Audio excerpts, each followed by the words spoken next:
का इस्तेमाल कर रहे हैं। वहीं बीजेपी की सीएम उम्मीदवार किरण बेदी भी सुबह सुबह पहुंची अपने मतदान का इस्तेमाल करने के लिए और तस्वीरें हम आपको दिखा रहे हैं मताधिकार के प्रयोग के लिए लाव लश्कर के साथ। उनके साथ बहुत सारे बीजेपी के नेता भी आपको दिखाई दे रहे हैं। क्या कुछ कहा किरण बेदी ने, सुनते हैं।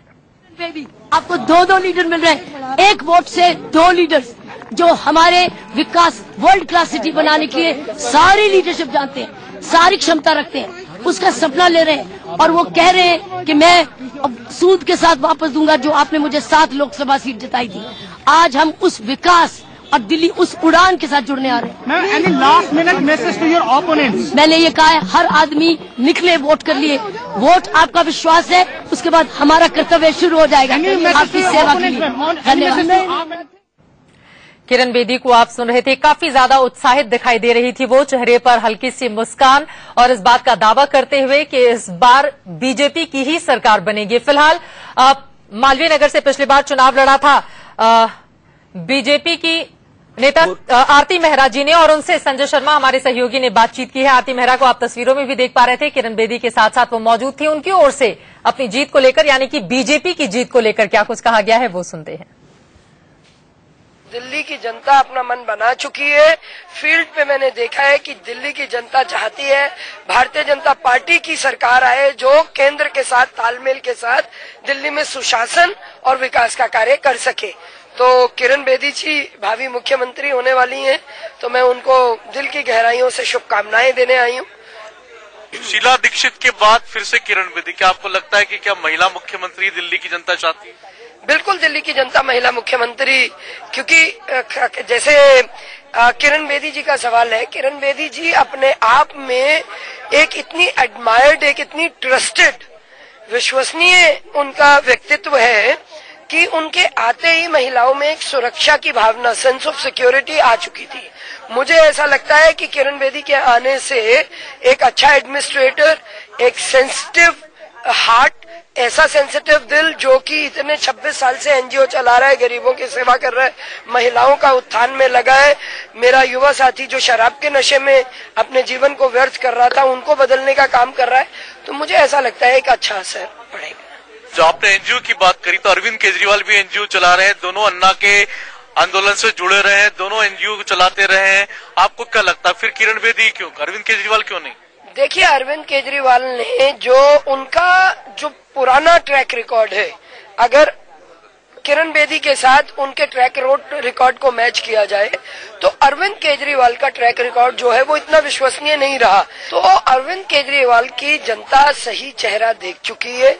जनता को वो विश्वसनीय चेहरा नहीं लगता, वो स्थिर नेतृत्व देने वाला कोई ऐसा व्यक्ति नहीं लगता। स्थिर सरकार आज भारतीय जनता पार्टी दे सकती है।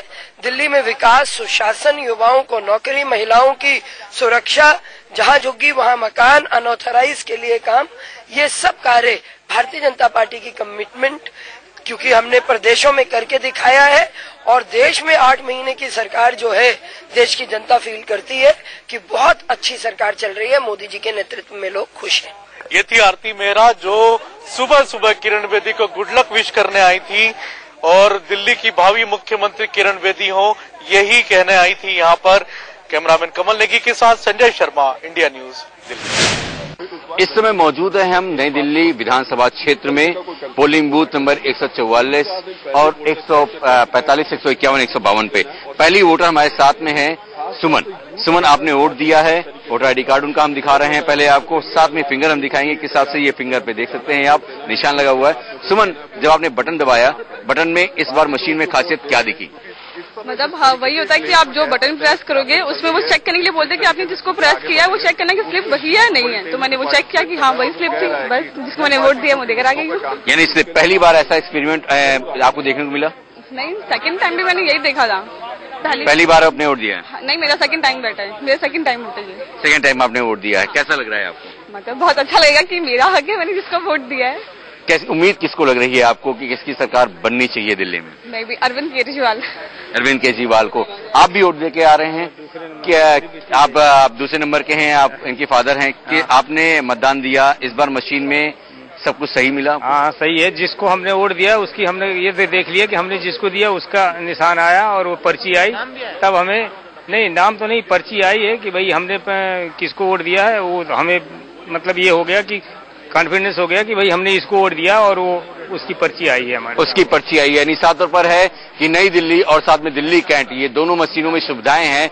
जहां भी आप क्लिक करेंगे आपको पता चलेगा कि आपने जिसे वोट दिया है वो वोट किस पार्टी को दिया है, इसकी जानकारी होगी। लेकिन स्लिप जो होगा वो अंदर ही रह जाएगी, बाहर की तरफ नहीं निकलेगी। कैमरामैन मोहित के साथ अजीत श्रीवास्तव, इंडिया न्यूज, दिल्ली। और ये तस्वीरें जो इस वक्त आप टीवी स्क्रीन पर देख रहे हैं, नीतिबाग पोलिंग बूथ की ये तस्वीरें किरण बेदी कुछ ही पलों में आपको दिखाई देंगी, क्योंकि वहां पर बहुत ज्यादा भीड़ है। कैमरा पर्सन उनकी तस्वीरों को कैप्चर करने के लिए आपको बेताब दिखाई दे रहे हैं। किरण बेदी जिन्होंने अपने मताधिकार का प्रयोग कर लिया है वोटिंग कास्ट करने के बाद। आपको क्या लगता है किरण बेदी बीजेपी की किरण बन पाएंगे? किरण बन पाएंगी या नहीं, इसके लिए 10 तारीख का इंतजार करना होगा। लेकिन बीजेपी के लिए मुश्किल है, बीजेपी के लिए मुश्किल है इस बार, क्योंकि हमने देखा अजित के साथ जिस पहले वोटर ने अपनी बात रखी, उन्होंने भी कहा कि केजरीवाल की सरकार बननी चाहिए। फिलहाल इन तस्वीरों को देखकर आप क्या, 1,33,00,000 वोट है, इसके लिए 10 तारीख का इंतजार करना होगा हमें।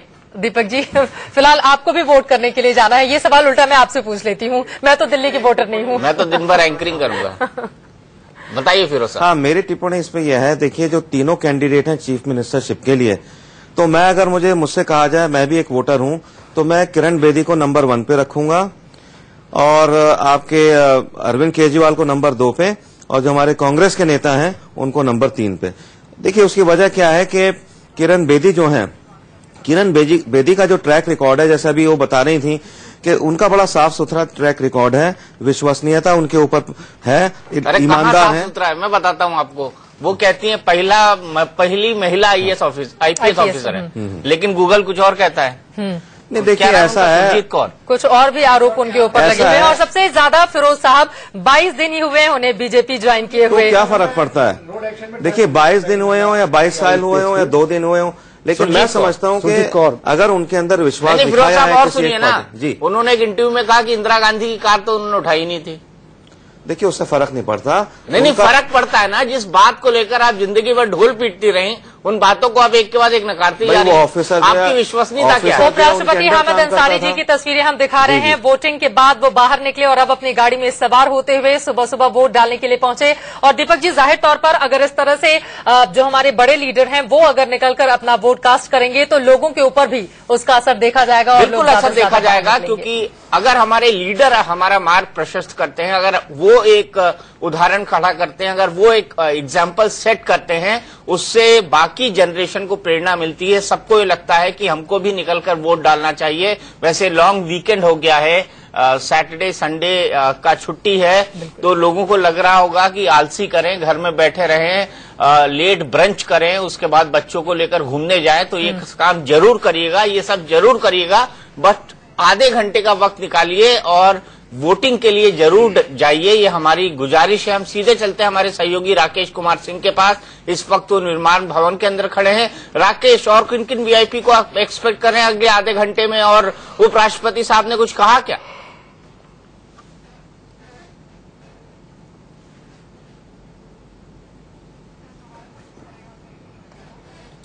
राकेश, और किन किन वीवीआईपी को आप एक्सपेक्ट कर रहे हैं, और उपराष्ट्रपति साहब ने कुछ कहा क्या? उपराष्ट्रपति ने अपने मत का प्रयोग यहाँ पर किया। अरे माई नीचे कर लो भाई, थोड़ा पीछे हो जाओ ना, फिर मैम बोलो सर मैडम अंगुली भैया, मैडम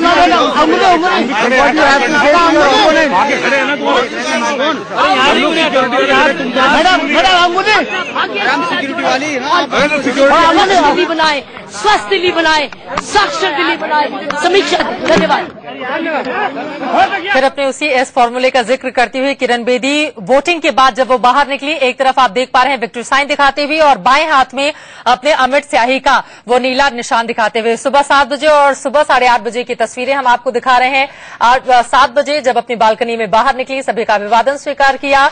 वहीं दूसरी तरफ आप देख पा रहे हैं, एक तरफ विक्ट्री साइन, दूसरी तरफ बाएं हाथ की उंगली पे अमर स्याही का वो नीला निशान दिखाते हुए जो हर एक मतदाता को वोटिंग के दौरान लगाया जाता है। हमारे साथ लगातार बने हुए हैं हमारे सहयोगी राकेश सिंह, जिनसे दीपक जी ने सवाल किया था। राकेश, बीच में आपको रोकना पड़ा था, अब अपनी बात पूरी करें।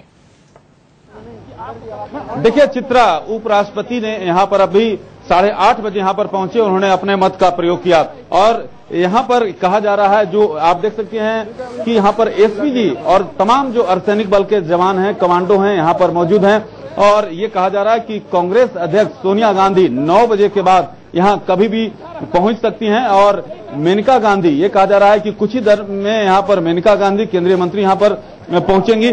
तो वीवीआईपी का पहुंचना लगातार यहाँ पर जारी है और जिस तरह से चुनाव आयुक्त नसीम जैदी ने, जो पहले वीवीआईपी थे जिन्होंने अपने मत का प्रयोग किया और अब उपराष्ट्रपति ने यहाँ पर अपने मत का प्रयोग किया है और ऐसा कहा जा रहा है कि 9 बजे के बाद कभी भी कांग्रेस अध्यक्ष सोनिया गांधी यहाँ पर पहुंच सकती हैं। बिल्कुल, और 2013 में तो हमने देखा था मेनका गांधी और सोनिया गांधी का आमना सामना भी हुआ था, वो भी तस्वीरें अपने आप में बेहद दिलचस्प थी। लेकिन सीधे रुख करेंगे अलीगंज लोधी रोड का। अजीत श्रीवास्तव हमारे साथ जुड़े हुए हैं वहां से। अरविंद केजरीवाल कुछ ही देर में वोटिंग के लिए पहुंचने वाले हैं। आपके पास किस तरह की जानकारी है अजीत, और वहां पर लोगों में काफी ज्यादा उत्साह देखा जा रहा है इस बार की वोटिंग को लेकर?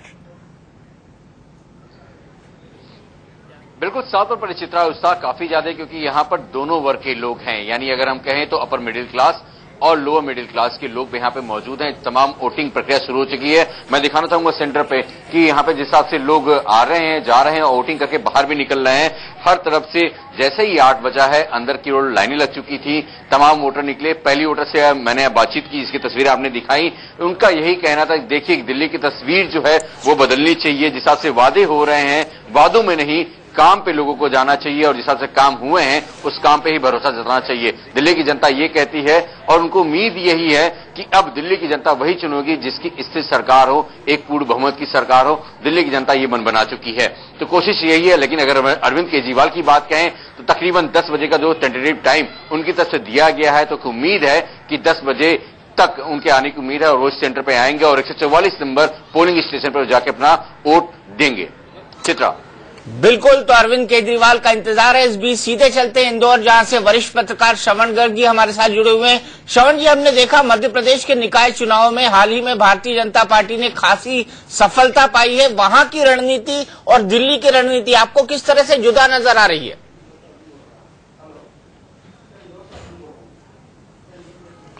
देखिए, जब दिल्ली की जो रणनीति है वो और मध्य प्रदेश की जो रणनीति है या अन्य राज्यों की रणनीति है वो बिल्कुल अलग है।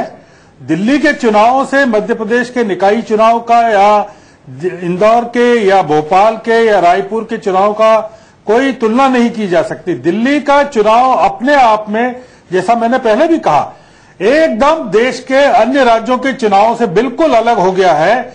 यहाँ की राजनीति अलग है, यहाँ के नेता अलग हैं। आप पा रहे हैं कि दिल्ली में भारतीय जनता पार्टी को मुख्यमंत्री पद के लिए कोई अपना उम्मीदवार चुनने में, तय करने में कितना विलंब हुआ, कितनी दिक्कत हुई।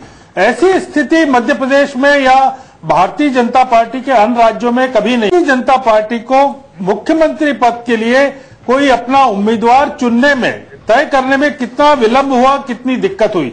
ऐसी स्थिति मध्य प्रदेश में या भारतीय जनता पार्टी के अन्य राज्यों में कभी नहीं हुई। यहाँ पर पहले उनको घोषित करना पड़ा और किरण बेदी को जिस तरह से इतनी ज्यादा उहापोह और आंतरिक विरोधों के बाद लाना पड़ा, उससे ये बताता है कि दिल्ली का जो चुनाव है वो अन्य राज्यों के चुनाव के मुकाबले, आप अन्य राज्यों में भी पाएंगे कि भारतीय जनता पार्टी को कभी कोई ऐसी स्थिति नहीं आई कि पूरे मंत्रिमंडल को लगाना पड़ा हो, तमाम सांसदों को लगाना पड़ा हो, प्रधानमंत्री को खुद को इतनी 4-4 रैलियां करनी पड़ी हो।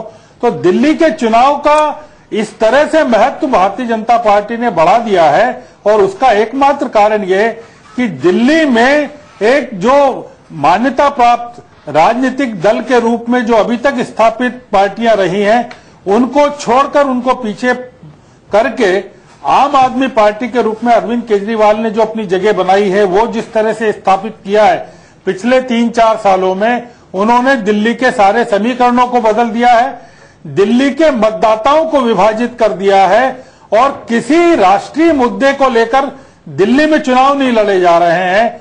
दिल्ली में केवल स्थानीय मुद्दों को लेकर चुनाव लड़े जा रहे हैं और दिल्ली में एक बहुत ही स्थानीय किस्म की पार्टी आम आदमी पार्टी एक राष्ट्रीय स्तर की पार्टी को चुनौती दे रही है। तो इसलिए आपने जो सवाल किया दीपक जी कि स्थानीय निकायों के चुनाव से किस तरह से भिन्न है, तो दिल्ली का पूरा गणित, इसके मुद्दे, इसके उम्मीदवार, तमाम चीजें एकदम अलग हैं और ये हाल के वर्षों में पहली बार ऐसा दिखाई दे रहा है। बिल्कुल, और एक लिहाज से ये भी हम कहें तो गलत नहीं होगा, केंद्र सरकार बनाम केजरीवाल की ये लड़ाई अपने आप में दिलचस्प है, लेकिन हमने ये भी देखा था बहुत सारे मुद्दे आरोपों की धुंध में हाशिए पर चले गए थे।